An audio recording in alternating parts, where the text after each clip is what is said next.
Welcome to the DSQ podcast with Blake Lawson and Dakota Reynolds. So did you hear what happened when Lando and Max were golfing on the strip earlier? Oh, yeah, what's that? So Lando almost got hit with the ball because Max just yelled out 4. You're fired. Welcome back to DSQ, the show where Neither of us are dads, but the Yep. dad jokes are fire. Sure. I honestly couldn't think of anything else, and I didn't want to just do Viva Las Vegas like all the fucking other people. Oh, yeah, no, So absolutely. That's exactly what's going to happen. I want to make some sort of reference to 4. Vor. 4? 4. let's It is a let the United States audience- Grand Prix. Let's let the audience decide on that one if that was 4 or Vor. Oh, Vote I now. thought you said war. No. Oh, my thing. I'm not Griffin McElroy.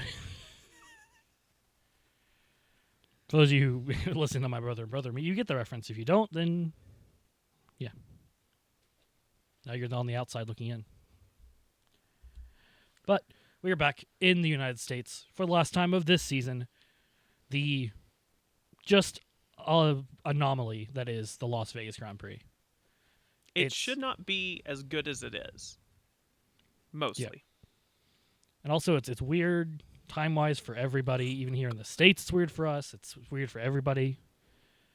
Shout out to, like, I don't know, Malaysia, where it's a good time, I think. The one place where it's at an adequate time. Yep.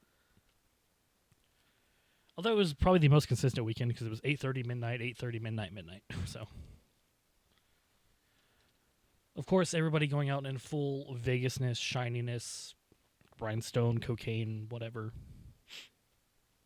Nice. I know that was subtle enough, but oh man, lots to go over. Kind of, that's why I say the anomalies for Vegas Grand Prix is like you said, it's not. It shouldn't be as good as it is, but it's also kind of, It Like- has its ups and downs. Our main talking points are all late race related, basically. Pretty much, yeah. So, but anyway, let's get on to the normal stuff. Actually, we did have one between weeks. We did have 2 weeks off. If you don't remember, you put that pattern in your brain. 2 weeks off, and then the triple header to end it. Sauber fired all the drivers. I feel like we knew for sure one of them, but I guess they've officially fired both. Gabriel? I Is wrote it it just down. Gabriel? It's on the chalkboard somewhere, but it's behind all the mail, Yep. so. I know it's Gabriel. I didn't know if it was any form of like Gabriella or something. And I could never pronounce his last name right. So, but the current leader of the F2 championship, which is not going to be settled to Abu Dhabi, so Woo! there's still time for Isaac Hedjar to win. He picks up the second 2B Audi spot. I do have it written down. I always say I always try to say like the cat disease, Bordetella. It's Bordetella. Borderello. Yeah, I keep putting an extra T in there. Gabriel Donatello. But he takes a seat. I don't like this move. I don't think he is anywhere close to a racer that should be in F1. Like, I know he's leading F2, but not by much. Hasn't shown that strong of anything in F2. There's several F2 champions that are anywhere close to getting a seat, so I don't think this is the play. And nope. So he's not going to be on my fan cheer for list next year. Plus, he talked a lot of shit about Checo, so it's like, why don't you get a seat first and then you start talking shit? I can't wait till he DNFs for his first 3 races. It'd be great.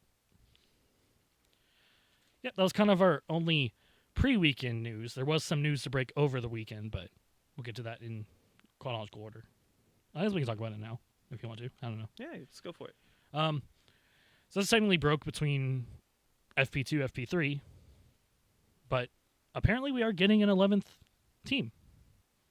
Apparently the Andretti was the actual sticking point.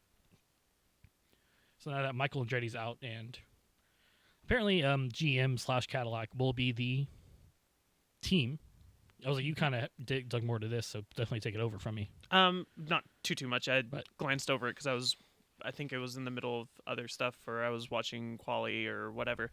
So it was just sort of something that I glanced on. But allegedly, the team is going to be Cadillac Ferrari, because it'll be Ferrari engines at least for the first couple of years, and then GM is working on getting an actual GM engine in there for 2026, 8, something like that. No, they start in 2026, so 2028 should be whenever they put their own engines in there.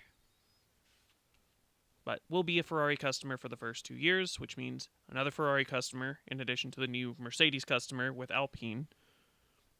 So, Some extra development money. Hopefully it'll translate for if you're a fan of those teams. Yeah. I said, like, if I'm not a fan of those teams, I don't really care. I mean, yeah, Ferrari's cool. Mercedes Forza is fine. Ferrari. But Ferrari may not be fans of Ferrari right now, but there's our Chekhov's gun for the episode. Of course, Vegas being, as I said, the sparkles, literally, for one team. The glitz, the glam, the neon, the gaudiness, the pomp, and so much extra boring bullshitness that is Vegas. Definitely, I have 5 liveries down. Of course, I'll start with Red Bulls, which was supposed to have one canceled. Again. So, 0 out of 10 for them, because it doesn't exist. I'm still counting Williams, because they kept the yellow another week. Given the cost cap, I think they're just going to keep it, because they can't afford to rewrap anything. They can't afford any more paint. Yep. They can't even go to Walmart and buy $2 cans of spray paint. So. It was funny that they kept it, because it was kind of a thing with their sponsor, Keeper. So. But whatever. I guess the big boys, Alpine, all pink and black. It's in the area. Lisa was there, by the way. She was not publicized as much just because Vegas there were so many. It's like the 3rd or 4th race Lisa's been at. Only member of Blackpink to be there so far that we've noticed, that we've seen. So, yeah, Alpine doing the all pink. I like it. I'll say I like it. I don't know if you do. I feel Alpine? Yeah. I enjoyed the all pink. Well, all pink. It's whatever. No BWT blue. Yeah, just the pink. Yep. If it is black and a color, it is the color. That is what I assume it as, unless their color scheme is actually supposed to be black and whatever. Like Steak, I would probably call black and green because that's their color scheme. But Alpine is traditionally pink and blue. I would call this livery an all pink livery, which they will be keeping for the remaining 2 races, so that's good. Let's go. Speaking of Steak, they put a little more neon green with some very stereotypical kind of just bracing frame stuff. It was like what's the minimal amount of effort we can put into a special livery kind of thing to me. The flames make the car go faster. No, it didn't.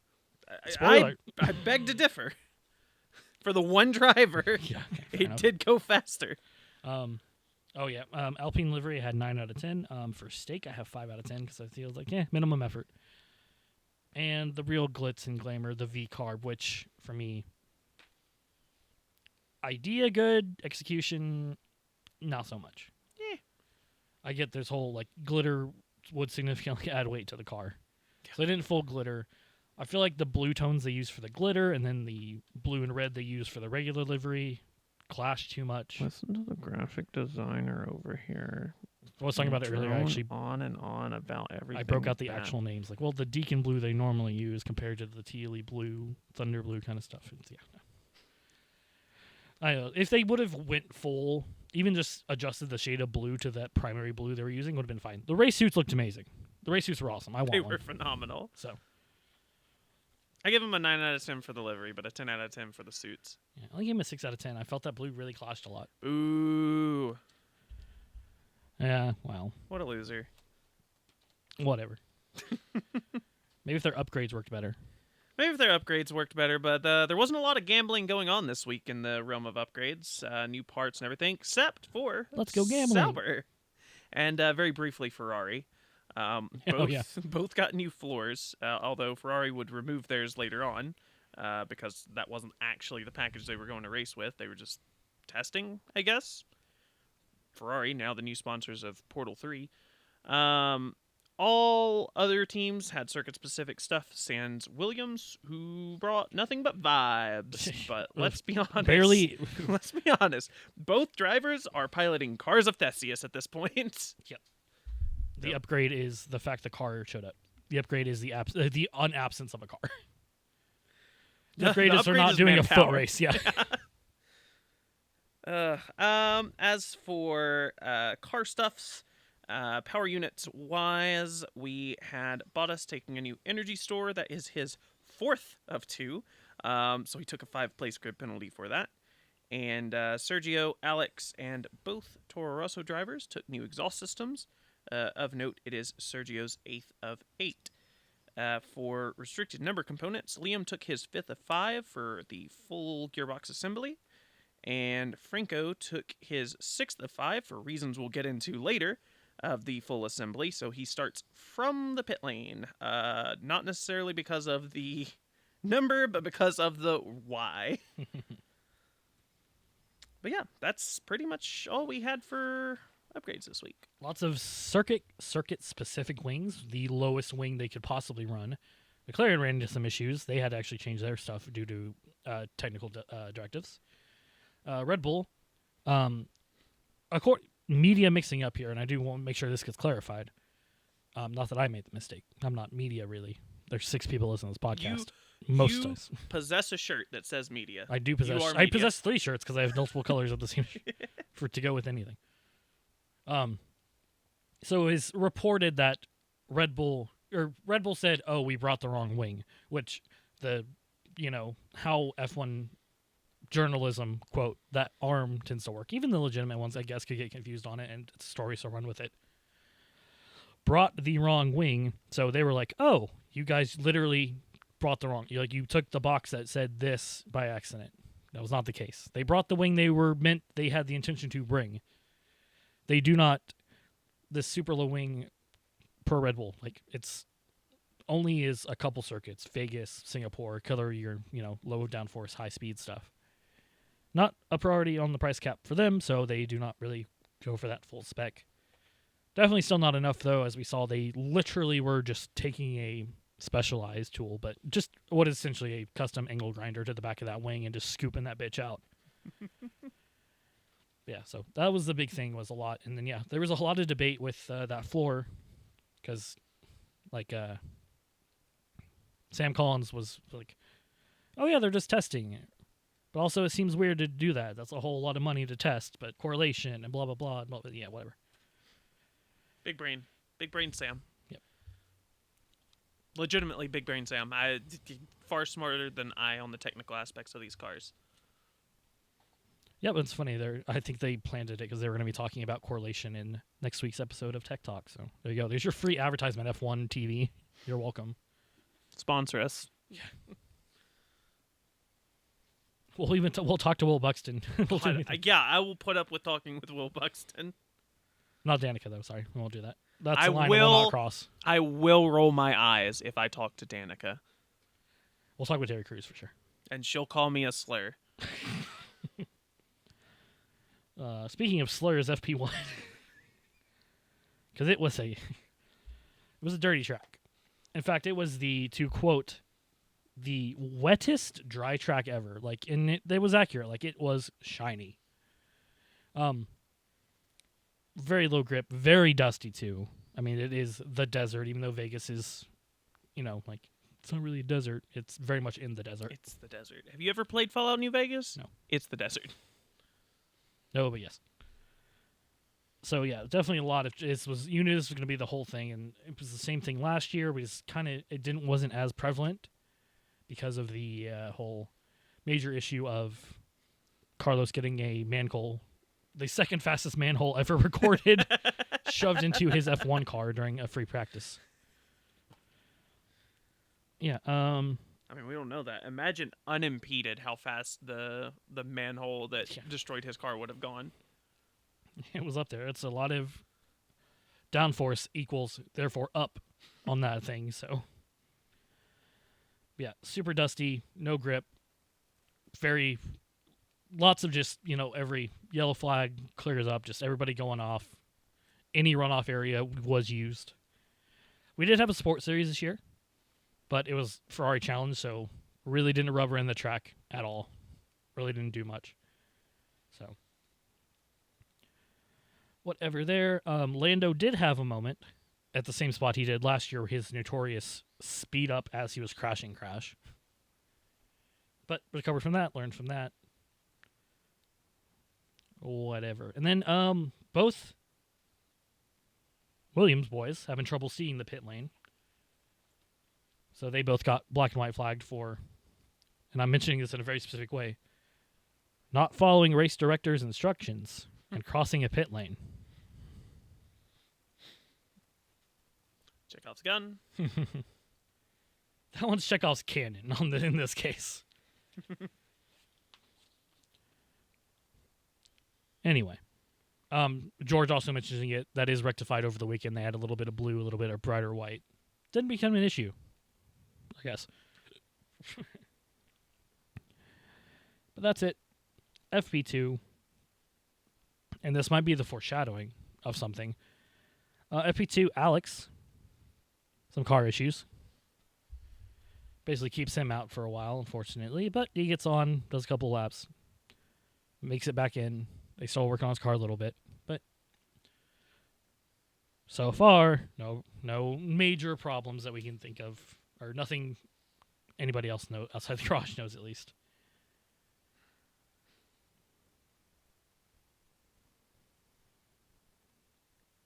And then, did I not note who this was?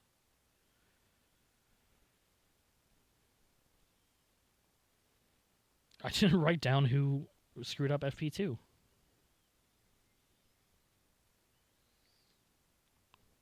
Oh, was it Alex? It was Alex. Never mind. I lied. I remember now. So, like I said, I was like, oh, he went back out for a little bit. He did, and he basically didn't make it that far. He basically had to stop the car halfway through the lap at a Marshall station. Guys, I can't speak today. That. Yeah, the little entrance to the track where they can remove the car. Yeah, so he got it there. Still red flag for about 2.5 minutes. Basically, stopped it for a little bit, but 25 minutes in, I think, is what I put there. But I think it was a quick little red flag. Everybody back out. Chekhov's gun goes off, but it gets reloaded quickly. Oh no, it only has one shot. It's a semi-auto this time. Yeah. Fucking double barrel. Yeah. Oh, and I put this note here because I can't remember if it happened during FP1 or FP2. I want to say it was FP1. Oscar's car wouldn't stop. Like, it would not turn off. It was, yeah. Like, it would not, like, the engine would not shut off. So, they somehow switched it off. Like, they were talking, like, broadcast was like, are they going to have to fucking in-switch or e-switch that? Like, that's going to suck. That would suck, but that would also be really cool. Yeah. It would happen in the pit, so the cameras are on, like, literally they're on Jackson. It's still... and the Angry Cat engine, as McLaren runs, clearly. But, yep, that was that. Again, I can't remember if that was FP1 or FP2, but I think it was FP1. In between the free practice session 1 and 2, helmet, Max cannot crack the top 2. Correct. Spoiler, correct. I thought helmet was just trying to start shit with that, as he does. But as we move on, Vegas Strip opens back up. Regular road cars go through. I feel like I was killing time because you were looking something up. Not necessarily. I don't have a whole lot for the practices and qualifyings due to work schedule. So I was sort of just browsing the Formula One subreddit to see if there was any like extra things that we could bring up and be like, hey, you got this going on. So not necessarily. Yeah. And yeah, I mean the 3 sessions, it was whatever, you know. I feel like everybody knew what this race was going to be, regardless. Nobody ran any hards, by the way. There was no hard running in practice session, which was the preferred race tire during the race. So I'm sure the strategists were just losing their fucking minds. Yeah, FP3, red flag. Literally nothing happens until about 6:30. Electrical issue turns out to be the ERS system. Lance Stroll, because it's Lance Stroll.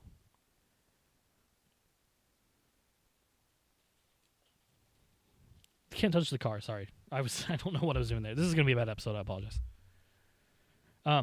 Lance Stroll's car was still running and electrically charged for a decent amount of time.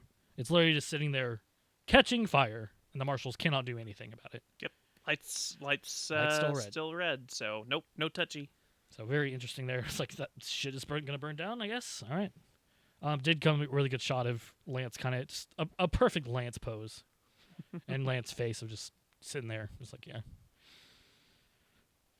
Oh, man. You can't blame Lance on that one, I guess. But Say, Levy. Yeah. Daddy's money can't buy a better car. Maybe next year. Not that Adrian Newey's an engineer. Not that kind of engineer. He's an engineer, but he's not a mechanical engineer. He's an aerodynamicist.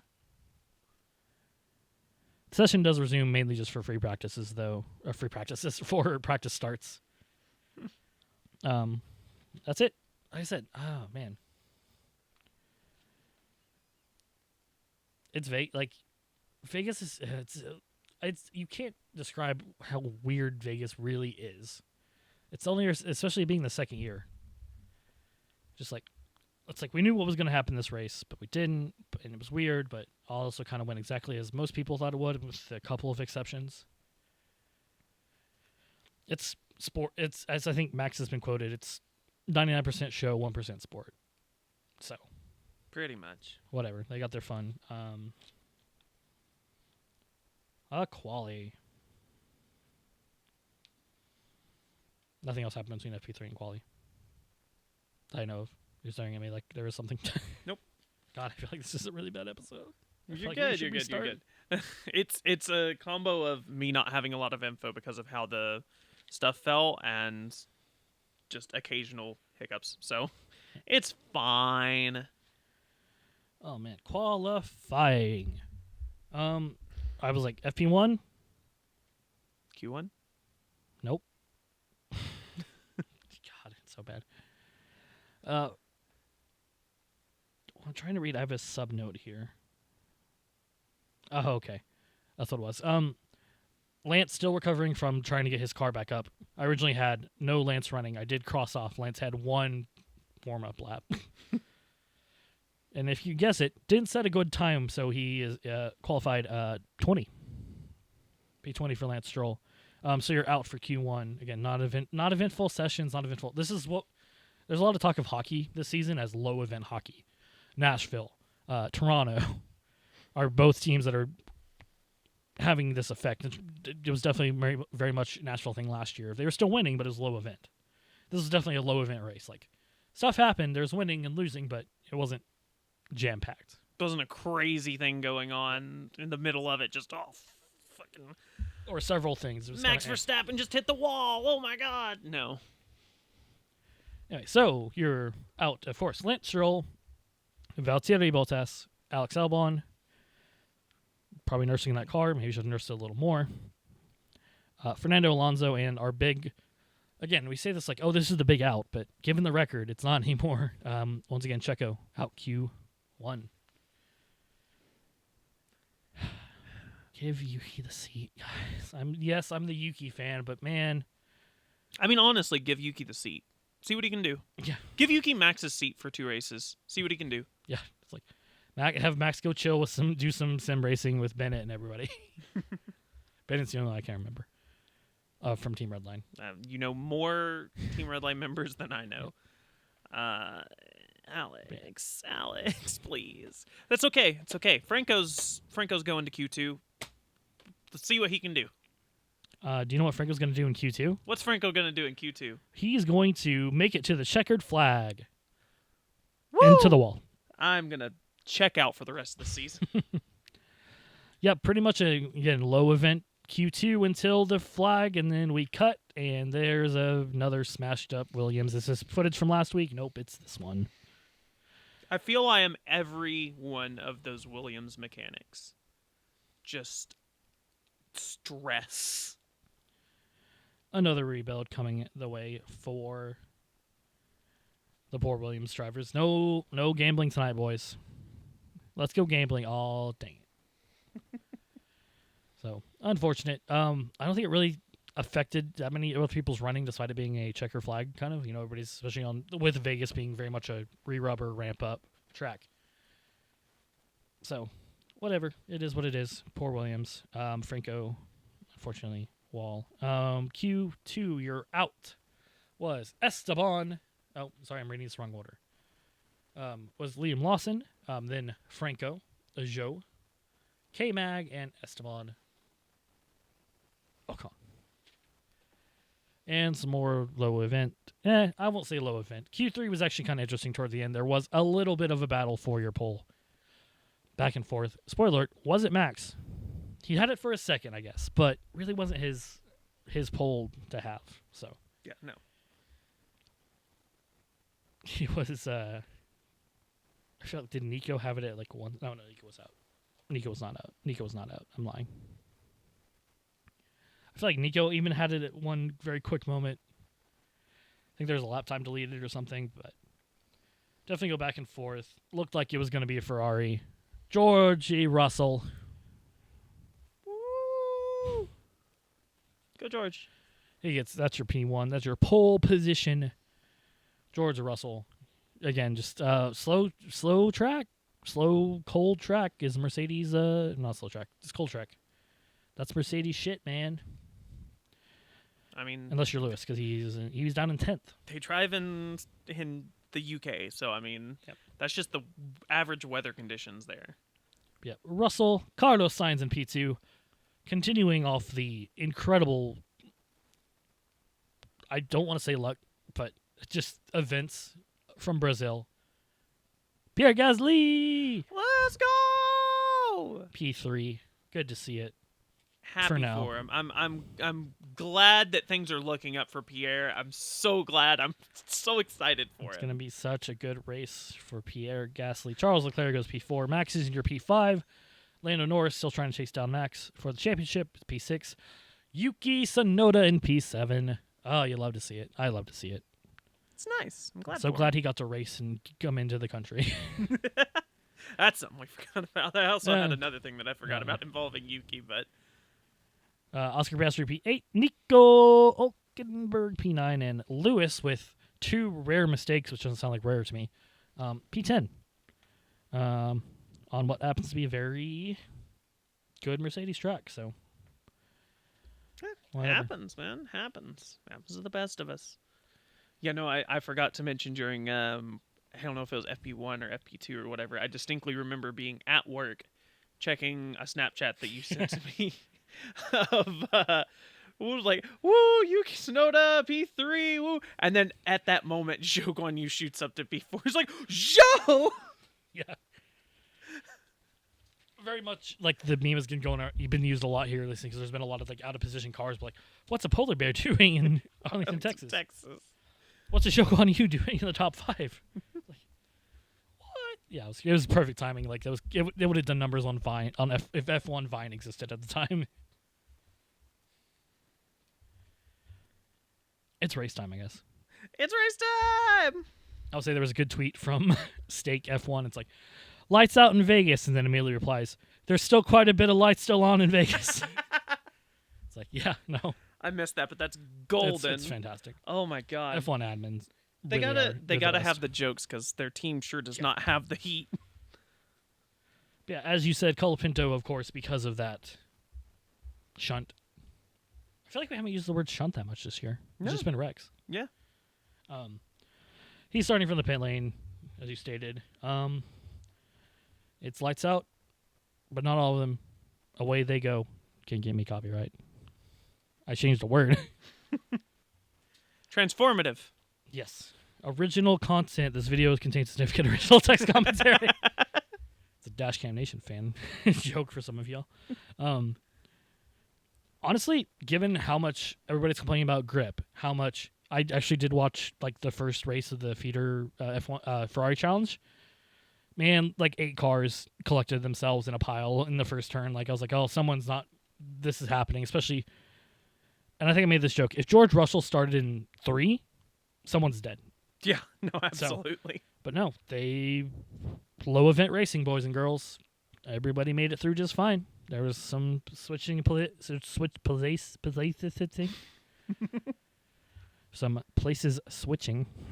It is not a good day. It is, to be fair, what time is it? Like almost midnight? Pretty much midnight. We're like, oh, we can record so early this week because of how it works out, and then it just didn't work out that way. Didn't work out that way, mostly probably because of my fault, because I stayed up till like fucking 10 in the morning playing video games and then went to bed until like 3, 4 p.m. And then we had to still, like, I didn't have my stars done because I was waiting, and we'll talk about our star justifications later. At least I feel like mine's going to need some heavy justification, but whatever. Kevin Magnuson and Lawson, they get noted for some shenanigans. No further investigation. They were fucking battling it out, and I was so worried we were going to get a red flag like lap 1, lap 2. Ugh. Just some boys doing this. K-Mag living his best 3 races of his career, potentially life. Lawson fighting for his literal life and seat in that scenario, but stewards are like, you're fine. I didn't mark the other one, but I know there's another one. I know. Was the 3 wide there, or was the 3 wide later? The 3 wide was way later. Okay, so the other one that I have that was around this time was Checo absolutely fucking sending it on Alex. Please, Checo, stop. I'm begging you. I need you to let my boy race. I think there's something with Joe in leaving the track or something, but yeah, no further investigation. Yeah, there was, I think, one on there, but yeah, no further. Did have a penalty. One. Go on, and I'll make a comment that I just. We had Oscar Piastri getting a false start, him getting the false start penalty because he's not full British, so that's a penalty for him. I feel like we have not gotten this many false start penalties since I've started watching F1. It's been 4 this year. It's been 4 this year. It's been 4 incidents, 3 penalties. Yeah. Hey, who was the one that didn't get the penalty? For what is probably the most blatant of the 4, to be honest. Yeah. He rolled. Everybody else was kind of or was over a line, or in Oscar's case, was in the box but not on the yellow line, so get fucked. Yeah, it probably happened, and I just didn't realize it, or I didn't send that much attention into it. I don't distinctly remember any false starts happening in the couple of years prior to this that I've actually been paying attention to F1. It's a rare one. It is rare, except it's happened 3 times this year. If I had a nickel. If I had a nickel for every time, on average, in the past 3 years, someone's gotten a false start penalty, I'd have 1 nickel. But it's weird that all of them happened this year. Yeah. Yep, 5-second penalty for Oscar doesn't affect anything. I mean, he comes in, lots of early pits, very quickly turning into the two-stop strategy. Lots of early pits, lots of early pit stop shenanigans. Oh, yes. I didn't even write just shit. Honestly, I didn't take a lot of notes at this point either. I was just watching the race.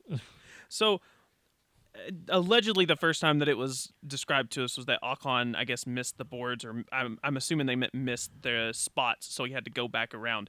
Let me show this to you. Sorry, audio. Is it the picture of just the one dude standing there? The picture of the one guy. Yeah. There was one person waiting in that pit box for him. I don't know that you can blame him for that one. I think that's just hey, we're going to box him, and he boxed, and then no one's there. No one's ready. So he kept going. So he had to go around again. Stroll came in. Aston Martin was not ready for him. Everyone scrambled, putting on tires. Insane. And this was also the exact same time that Yuki Tsunoda decided to take exception with all of the speeding penalties that he's been getting. And he took out the speed limit ending sign at the end of the pit lane. To avoid, I think, the other Alpine. Because I'm pretty sure it's Pierre, he was trying to avoid and get out of the way of. But yeah, absolutely demolished. Which, I was going to save it, but let's get into it now, is a reason why Yuki Tsunoda is the best F1 person on the grid and needs to be protected at all costs. On the post-race on F1 TV, you got Hinchcliffe, you got Buxton. Yuki comes in, reframe, take the camera down to like 6 inches. He goes, first thing basically is, what happened with that? Oh yeah, shit my pants. God, I love Yuki. Oh, he's such a gem. I love him so much. sorry. Immediate sorries from Well. He's like, oh yeah. Hey, as long as he says sorry, he gets a reduced penalty. Yeah. I mean, apparently not the worst tirade we heard post race. So, but yeah. God, I love Yuki. I really do. He's my favorite driver for reasons. He's small, angry, and he's small and angry. Great personality. Love him. I'm glad I wore my Blake for my birthday. Actually got me a Yuki Tsunoda jersey, like a baseball jersey from Furious. And I actually haven't got to really wear it because it's been too hot. So I actually wore it yesterday. I'm glad I did. You know, I literally just wore it and never left my car with it because I just got food and went back. But, I said, but again, god dang it. Yeah, this is where we get to, unfortunately, and this was another thing of a crazy event, I guess, was, F1 radio sound here. Hey, I have no power. Oh, everything looks fine, Pierre. I think you're crazy. On board, smoke. Oh, and Pierre. the most the worst part of this race. Oh, he was doing so good. So well, so good. Coming off such a high from Sao Paulo. I guess he just raced the car too hard in Sao Paulo. I just have a generic engine failure. I don't know if we know exactly what part. But lap I don't 16. have it either. I just have it as power unit failure. I went into the other one that happened and found the thing for that, but that's because I have the app for that team. So I feel like we know I that one could too. probably pull that one up. Yeah, but yep. Lap 16, unfortunately, the great Alpine and great Alpine resurgence has been put on hold, and Pierre Gasly has an engine complete failure, and that's the end of his race. I'm so sorry, Pierre. It feel really hurts. bad. It hurts. I was actually excited for the man. While you bring up the app, we'll talk about 10 laps later. Let's go ahead and fire off that first gun that's loaded. Alexander Albon. Well, let's rewind a couple laps. Hey, we need you to back off, Alex, a little bit. You're getting too much dirty air. We need you to cool. You're getting some overheating. And then retire the car. Alex Albon. Well, here's a quote for you. Can we just have a race without problems? Alex Albon, and also me, 2024. Exact cause. I have turbocharger. Incorrect. Was Broadcast lied to me. well, that's broadcast for you. Believed to have been caused by a piece of plastic being caught in his radiator. I wonder if it came off of the fucking bag that was attached to George Russell's car for like 5 laps. Or any of the other millions of... I wonder if it came from the race director. I didn't mention this because I kind of forgot about it, but we shouldn't forget about this. Oh my god, yeah. Our brand new race director, which we'll get into that as well. The big incident. Everybody's going to be talking about this. We're bearing the lead, so you listen to the whole thing. Come on. Magic isn't really you idiot. Read a book. So our new race director is seen on video, on camera, live, 4K, doing it live. Getting out of the either safety or medical car, throwing some trash over a concrete barrier, and then getting back and leaving. So I wonder if it was that, because that sounds like force majeure. That feels like a problem. Yeah, trash was a big problem. There was a lot of just debris all over the gaff. Yeah, I was like, I didn't even write down the George thing, but I just remembered that whenever I read that it was a piece of plastic. I was like, holy shit. Yeah, George had some plastic bag on his floor, on his pedo tube, and Charles got some of that on his pedo tube. Yeah, subsequently, shredding at 300 miles an hour, or 219 miles an hour, 300 kilometers. What the fuck's kilometer hours? Being ingested in all sorts of brick ducts and everything behind. Yeah, definitely some internal and external screaming coming from me. So moving on, a couple laps later, according to my note, actually is so this is where some Ferrari shenanigans start. We have position swap. Carlos is going to come into the pits. Yes, we're getting to it finally. God, comes the cannon. Yeah, we're rolling in the cannon slowly. You can hear it in the background, as the founding fathers intended. Yep. Yep. All right. Swap positions. Blah blah blah. It's a swap of the positions. Sorry. Jesus. And then they were like, okay, cool, yeah. And more bringing it back. Carlos is wanting to box for 5-10 laps at this point. He wants to get off this tire. Like, he's just like, please, come on. Ricky, Please what are you box doing? me. Box me, please. I will get, if, I was like, I think we made a joke you made at one point. It was like, box me. Like, either I'm coming in and you're either putting new tires or I'm fighting you guys.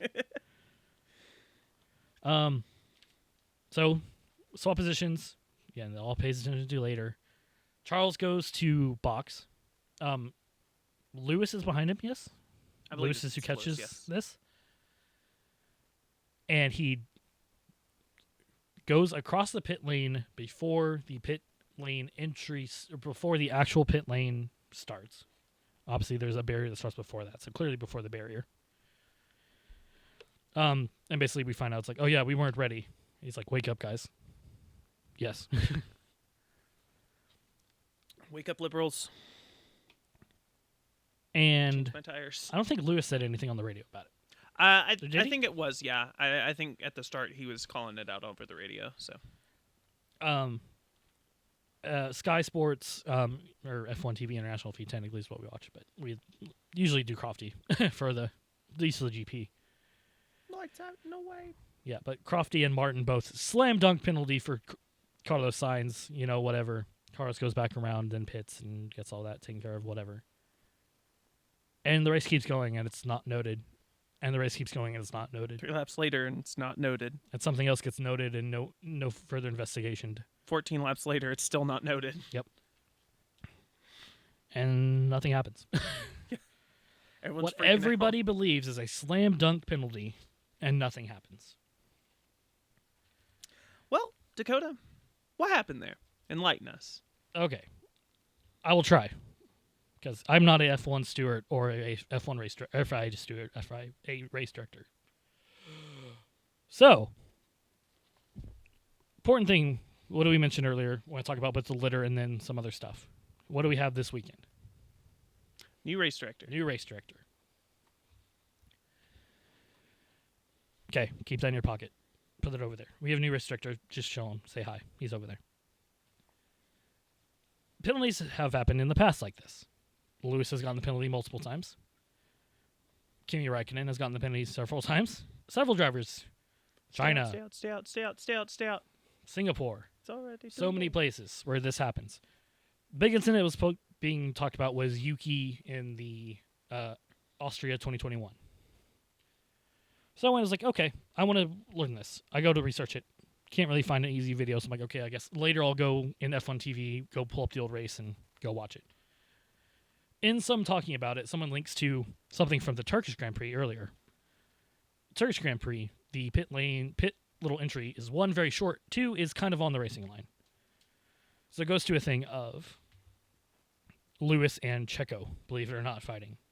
That's how long ago 2021 was. Jesus, yeah. Oh, my. Should remind you, Checo's first year with Red Bull. Red Bull with a white livery. That's how long ago yeah. this was. No, that was... Oh, my God. And Checo goes to race Lewis, cuts right through, and there's even a pylon at the end of that thing. It's fine, because it's on the racing line.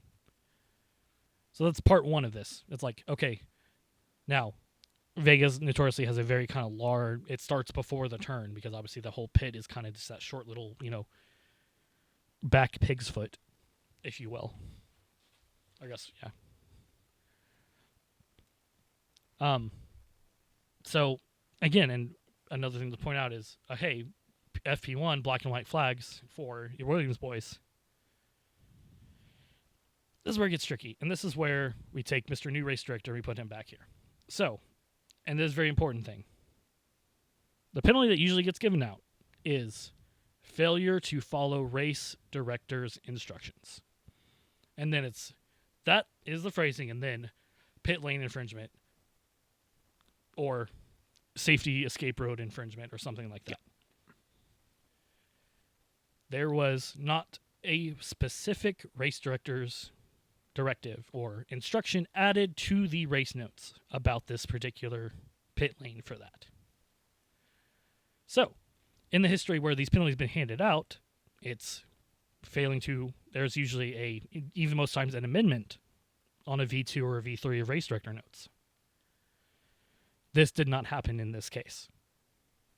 And the general consensus is, because of the whole, going back to the Istanbul thing, if it's on a racing line, or it's safety, but it's still on the track. So another general consensus thing that is inconsistent is it's more enforced if you cross into and pit versus getting out to not pit. So basically it's two-factor of there may not have been or is not I have not gone through to verify on the I probably should have done that on the director's notes, that there was not a specific instruction about that for this race weekend. And because if he would have crossed out and then crossed back in or continued even the pit on the original time, he probably would have got a penalty. But because he did not and just kept racing, it wasn't a penalty. Now, this is where we talked about this a little bit off mic, obviously, of should they have at least noted it, and that way we had a on file, like, or a written out somewhere of how this worked, or at least confirmation someone looked at it? Probably. Yeah. But if the race director doesn't have it in his notes to not do that, or the people who are looking at this to pass it on to stewards, or even just note it before it goes sent to stewards, they're not going to do anything. Now, it does seem weird that every single broadcaster, people on the pit wall, everybody, like team-wise pit wall, we're all calling this a penalty. It does seem odd.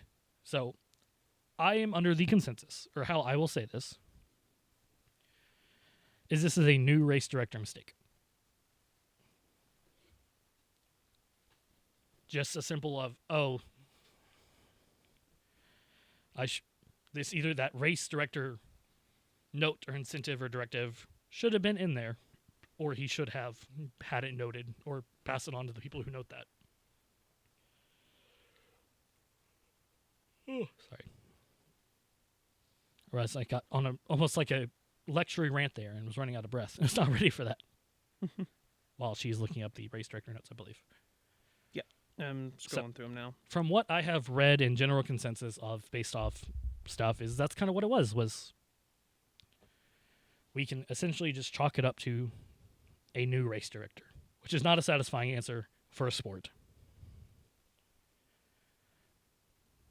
So, we will probably hear at this point, especially now, a full 24 hours after the race, basically. We probably won't hear anything about it. As of date, nobody has protested anything. So, we probably won't know anything about the exact technicals of why this was not looked at as a penalty. Who knows? So, we will be frustrated from that for a while. Which is funny, because I talk to this as we look at the NHL, because we like hockey, so we follow that a lot, and the Department of Player Safety is very not as transparent of what is and what isn't a penalty.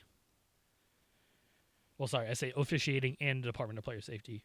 Of when a suspension goes out for like a head contact hit or a match penalty or attempt to enter stuff, they get full explanations, but we never get like why this wasn't this. And this week they actually did. There was a hit between Toronto and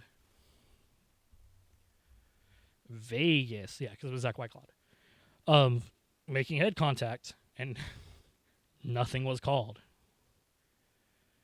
And like, dude left his feet, and if you know hockey, we're in it. But there's been so little communication with a league, the sporting regulation, that we don't know why this wasn't called. And the NHL actually kind of broke precedent of they've own set with the Department of Player Safety coming out and saying that.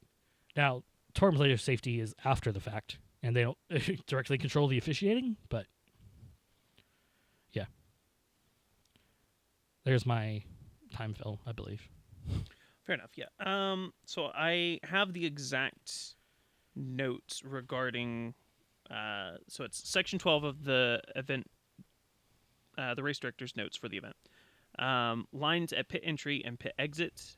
The only things that it says is 12.1, in accordance with Chapter 4, Article 4 and 6 of Appendix L to the International Sporting Code, drivers must follow the procedures at pit entry and pit exit. 12.2, for safety reasons, the line that is at pit entry includes the line painted on the track before SC1, safety car 1 line, at pit entry, and then a new picture. And then 12.3 is just a picture of the pit exit line. I'm not necessarily going to go and look up Chapter 4, Article 4 and 6 to Appendix L of the International Sporting Code at the moment. But if I find something between now and the time that is posted, I will shoot it to Dakota and have him tuck that in there, and that may change everything and blow everything out of the water. Realistically, it's probably not going to. They probably didn't note it for a reason, just a race director's mistake, so... Yeah, I'm saying race director mistake is just the generalization of not getting to the nitty gritty of it. It was just like, that's probably just overall, yeah, organizational mistake. So anyway, there you go. Organizational incident. But no penalty happens. Sainz goes on after a Leclerc pit stop to overtake Leclerc. Puts him into P4, Leclerc P5, Max P3. Race continues on. Carlos gets by Max. Eventually Charles gets behind Max. Sylvester Stallone. Checker flag. George Russell wins the race. Lewis Hamilton goes up 8 spots for a P2. Carlos Sainz P3, Leclerc P4. And Max in position number 5 takes home clinches his 4th World Drivers' Championship, 4th in a row, nonetheless. With Lando Norris finishing 1 place behind him with the fastest lap, but unfortunately, Not enough. By 1 point, in fact. So Daniel Ricciardo, have a good Christmas from Max. 1 point, huh? Yep. 1 point? 1 point difference? To this for the clinch status. No, I mean beyond that, you've got the other stuff that also could have played a factor, like the whole Oscar thing and so on and so forth. But yeah, there's a lot of stuff. There's a lot of stuff this year. But this year was very fucky with team orders. But in the clinching for the rest of the race, it was literally he clinched it by the 1 point today. Yeah, unless the calculation and what I've seen has been wrong, which is very possible. But yeah. Yep, Daniel Ricciardo should be getting a nice gift from both Max and Heineken. If there's any Heineken left, apparently. Yeah, after Max slammed it all. Yeah. Post-race interviews. Terry fucking Crews? Mm-hmm. What? Better than last year's with this David Coulthard. No offense to DC, but They also brought in Jensen, my friend. yes, someone who actually knew about F1 a little more. Yeah. So good. But before that, we had 5 minutes of nothingness because fucking Vegas. We have to go from the fucking pit building, go all the way around the track, at least backwards, so it's a little bit closer, over to the fucking Bellagio. Do all of that. Yep. Take them back to the track. Do the podium there. It's so fucking stupid. It is. It's so fucking stupid. Yeah, I mean, I will say, it was better this year. Terry Crews was awesome, minus the very awkward handshake with Max. That was definitely on Terry Crews, because obviously you knew that was his offhand. So you're obviously going to have that weird little, like, couples holding hands thing, but whatever. I thought it was better, the projecting the highlights onto the water.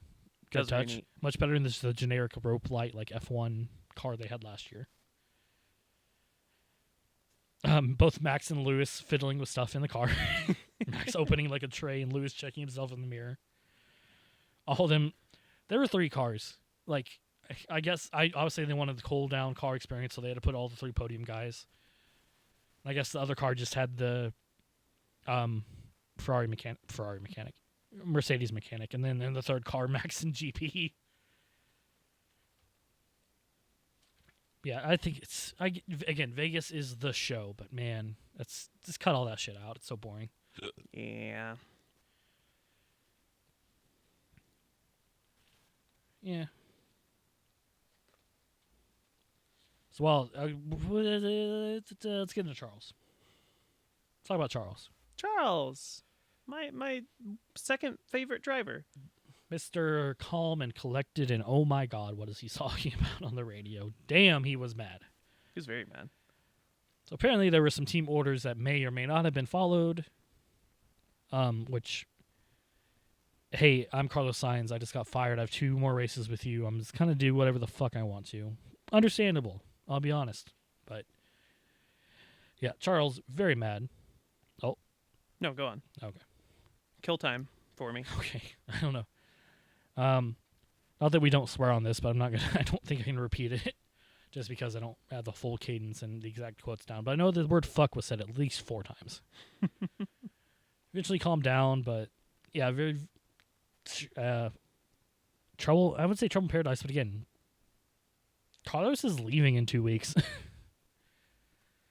Like, forget 2 races, 2 weeks. Like, he is a McLaren. After the checkered flag in Abu Dhabi, he is a Williams driver. He's released because he's doing the postseason test now. So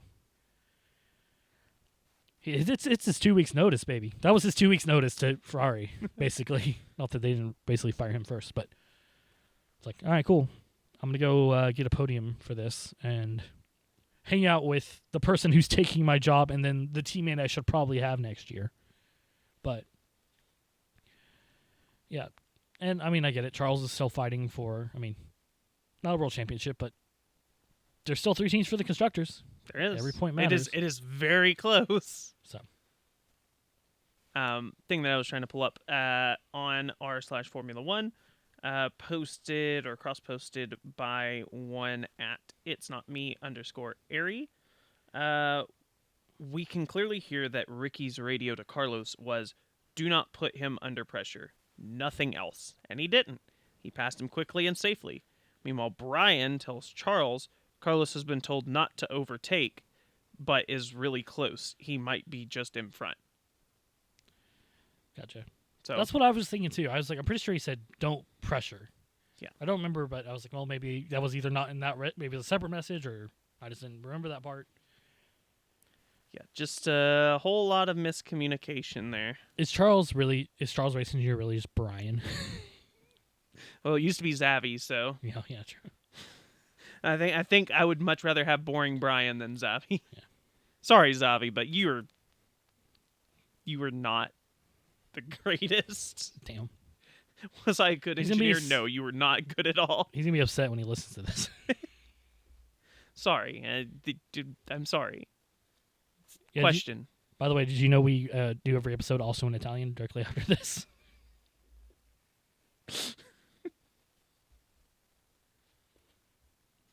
I don't know Italian. I barely know English. Buongiorno. Oh, God. We've just been canceled by the Vatican. Oh, no. God, nope, not going to make the joke that's right there. We're going to move on. Yeah, so we'll see with that. I mean, again, Carlos is leaving. They need to work together to try to get, they can still get first. Yeah. As they said all top 3 teams can still win the Constructors' and Championship. they said it would be good. I mean, they said on broadcast, it'd be good for 7-time World Championship Lewis Hamilton to walk into the team that just got the Constructors. So I think Ferrari is going to be the team that wants it the most. I think Red Bull's like, if we can do it, cool, but I think the ship has sailed, and I think McLaren's like, had the wind taken off the sails maybe a little bit here. So that being said, Ferrari and McLaren fight each other. Red Bull slips right through. Through goes Max. Oh, man. All right. Because we never remember what order we do stuff in. Pick one for me.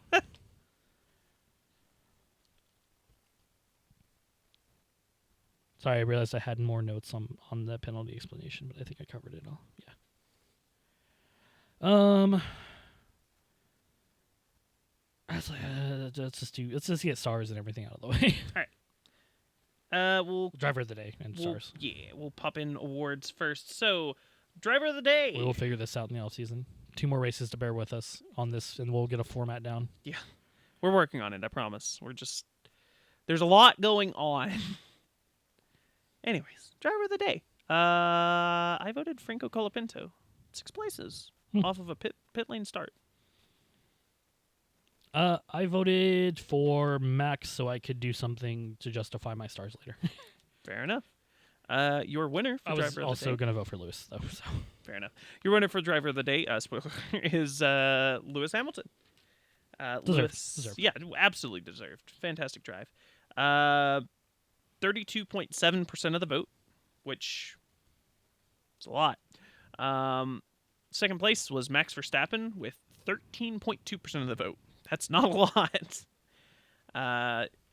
George Russell with 10.2%, Carlos Sainz with 7.4%, Franco with 6.2%, and all other drivers getting 30.3%.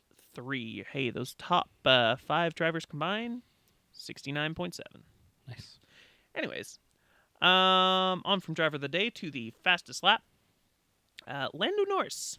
Not even gonna hesitate that. I was like, we've already mentioned it, and it was on the last lap. 134.876 seconds. That's fast. But still off the pace of last year. Oh yeah, no, absolutely. On from fastest lap to fastest pit stop. Fuck you. The fastest pit lane is brought to you by the cat who is now sitting on the mixer.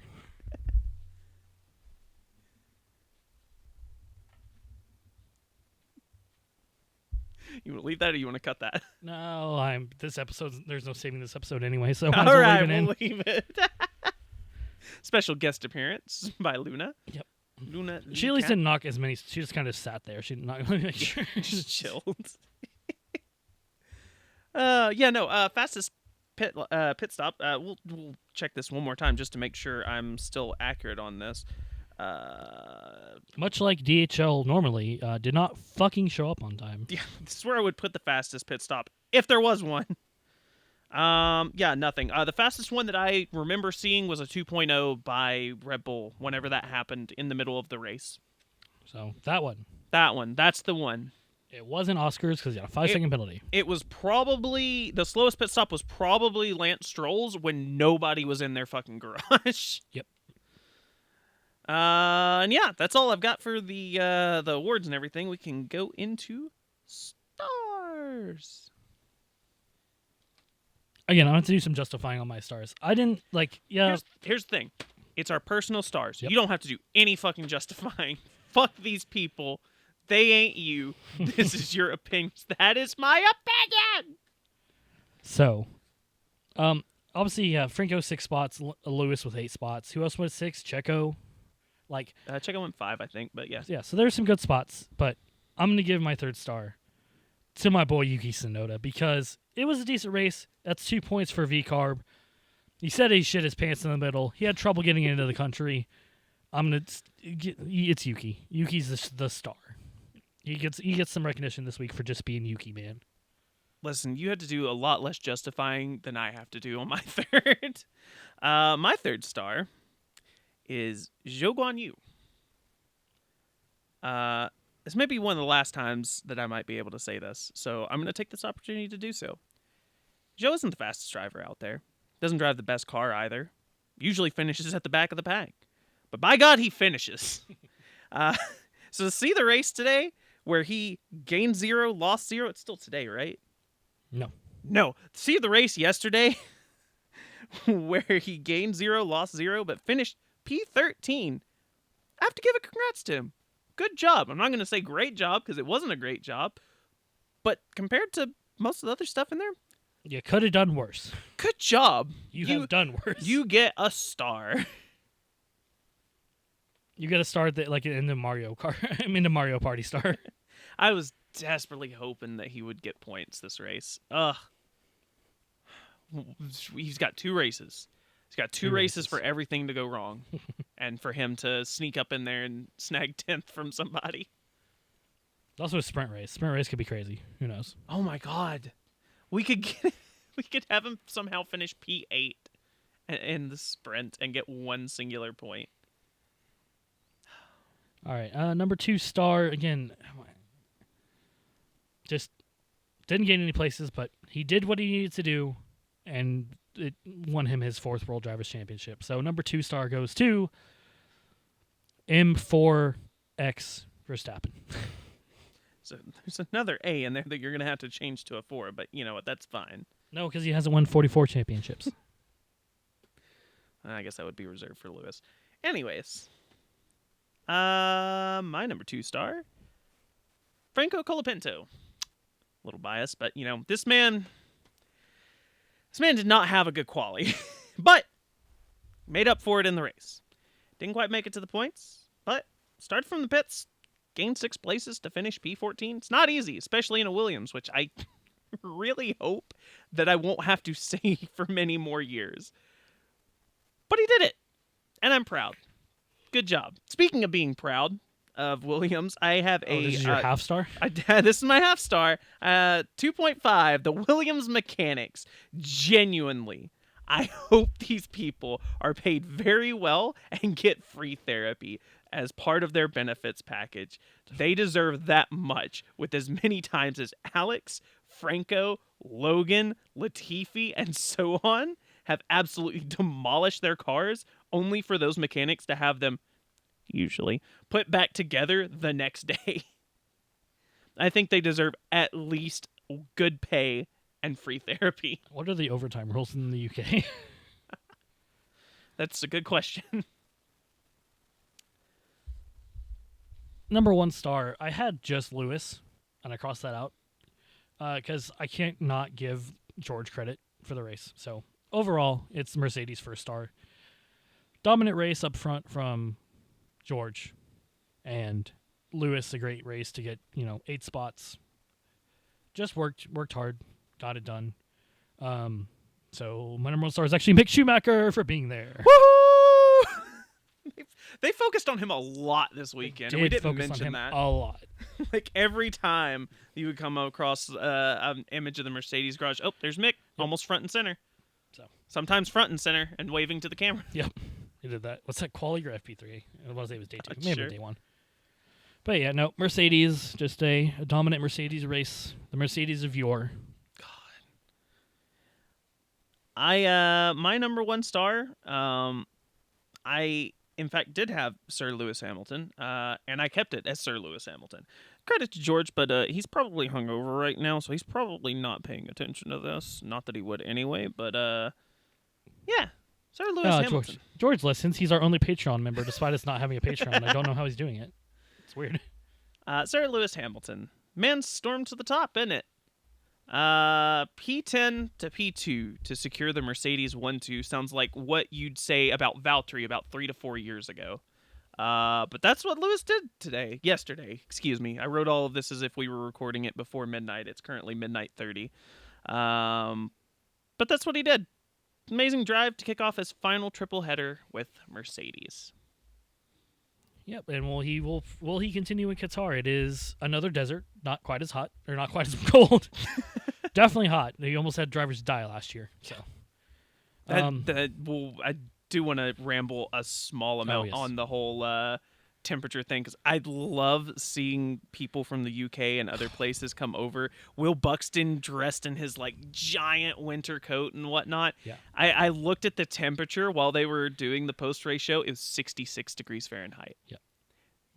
Anyone who is an American listener who heard that number and heard big winter coat are laughing their asses off right now. Even here, it was it was a warm quote. It was 77 today. American Thanksgiving's in 3 days.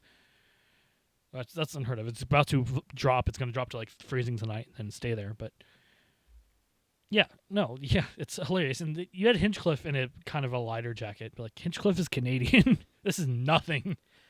It was 60 to 50 degrees.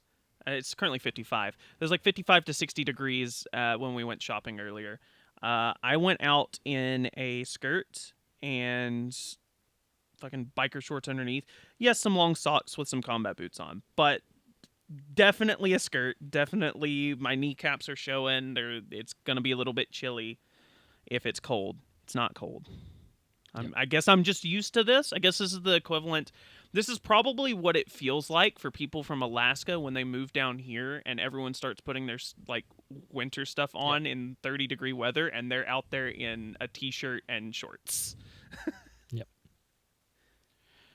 Yeah, well, and then so you got, in contrast to, you got Buxton. Yeah, no, I'm not even like, if you guys didn't see it, it is not even like, oh, it's like a soft shell, like lighter North Face kind of thing, or soft shell like jacket. Like it was a coat. Like it was a, I am cold coat. Yeah, I'm so cold. I'm so cold. And then you had Ruth Buscombe in glitter pantsuit, not complaining at all. So it's made up there well. But yeah, whatever. I was like, I justify the drivers because I'm sure they were sweaty under. Oh yeah. Even though they're getting a lot of wind from the speed, it's still a giant engine and battery store behind and below you, and it still gets hot under fire retardant helmets and pants and jumpsuits is what I meant to say there, but because there was a good meme of, the kid with the red beanie who's just like super big smiley puffy cheek kid meme. Not quite. I'll try to bring it up, but someone took that and then took a picture of Carlos in the seat with his Ferrari beanie on. But Lord. I will pull up that meme if you want to. Yeah, I was like, I can start into battles and work on all of that. Battles. Well, battles are a little less stressful now. We have our World Drivers Champion. It is Max Verstappen. I will, out of an honor for him, I will announce that every battle for the rest of the season, which is only 2 more. Oh, okay, I got you. That actually makes more sense. I've seen the meme now, but yes, that's hilarious. I guess it's called Honey Bun Baby is the official meme name, apparently. Where's Know Your Meme? Yep, Know Your Meme has a Honey Bun Baby, so there you go. There you go. If I remember in editing, I will put a picture of it on if you're on the YouTube. If you're listening, go to the YouTube, and you can see the picture. But yeah, battles. World Drivers Champion is Max Verstappen. But in the same vein, it is still heating up for everybody else. Second place is still currently Lando Norris. He gained 9 points and is currently at 340. He's only 21 points ahead of Charles Leclerc in P3, who gained 12 points this race and is now at 319. Second and third are pretty much their own battle at this point, and then 4th through 7th can all battle it out amongst each other. Technically 4th through 8th, because Sergio could technically get P7. Here's what would have to happen for Sergio to get P7 in the Drivers' Championship. Lewis would have to DNF, or at least score, no points. And Sergio would have to win, and get at least P3 in the sprint without having to worry about fastest lap points or whatever. First half 2023, Checo could do it. Yes. Not. So realistically, Sergio's probably P8. He cannot get worse than that. But 4th through 7th is Oscar at 268, Carlos at 259, so only 9 points away from Oscar.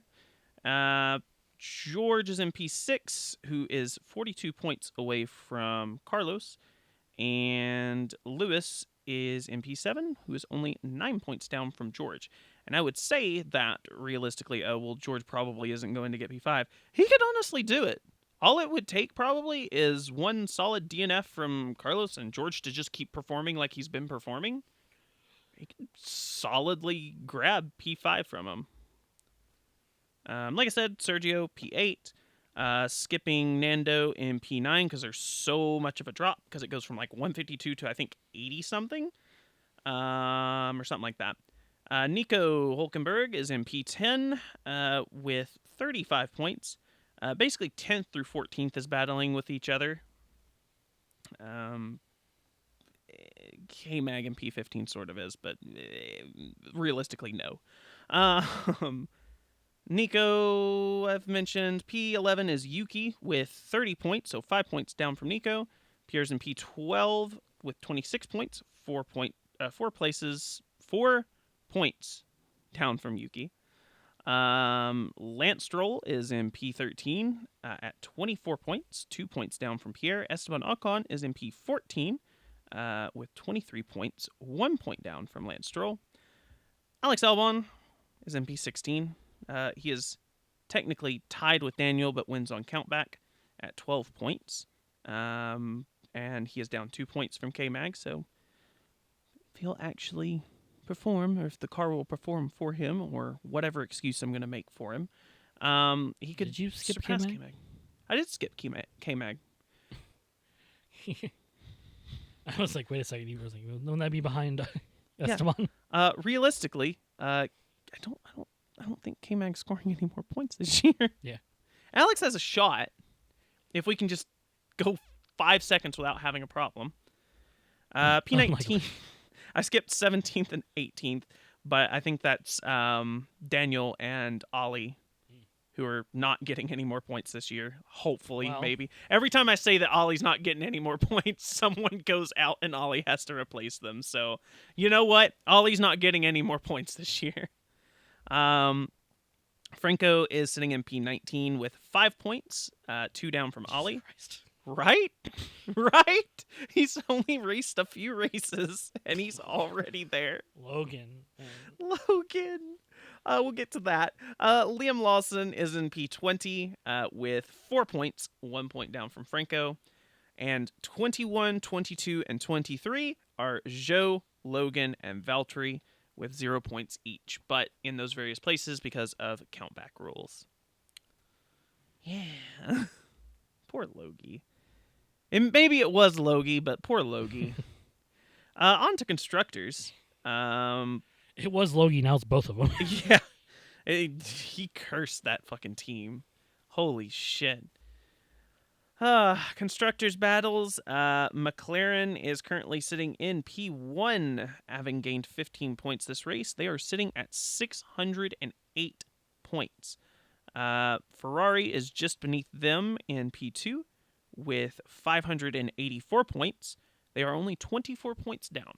So, still well within, like, that is one race. Yep. All it would take is McLaren not finishing or finishing outside the points, and Ferrari gets a win. And really, they don't even have to get anything else. They get one person winning, and that's already them in the lead. Anyways, fringe cases aside, Red Bull is sitting in P3. They are at 555 points. They are down 29 points from Ferrari. So it is still anyone's game. That's like 50, 60 points-ish down from McLaren. So it is a tight top three. And then there's the Mercedes line, which Is set. they are immovable. Then you have Aston Martin in P5. Which apparently the broadcast did not know. And Mercedes doesn't know. He's like, yeah, we're going to fight for... Like, you're not fighting for shit. Yeah, no, you were right where you're at. I was like, I've done the calculations. They are not going anywhere. Aston Martin at 86 points, who is 339 points down from Mercedes. Jesus Christ. Yeah. Like I said, it's the Mercedes line. GP2. GP2 engine, GP2. P6 is Haas, sitting at 50 points, or 36 points down from Aston Martin. Alpine is in 7th, sitting at 49 points, so 1 point down from Aston Martin. And Toro Rosso is sitting in P8 with 46 points, 3 points down from Alpine. To finish all that up, like I said, Mercedes is locked into P4. Williams is in P9, 29 points back. And Sauber is in P10, 17 points back with 0 points.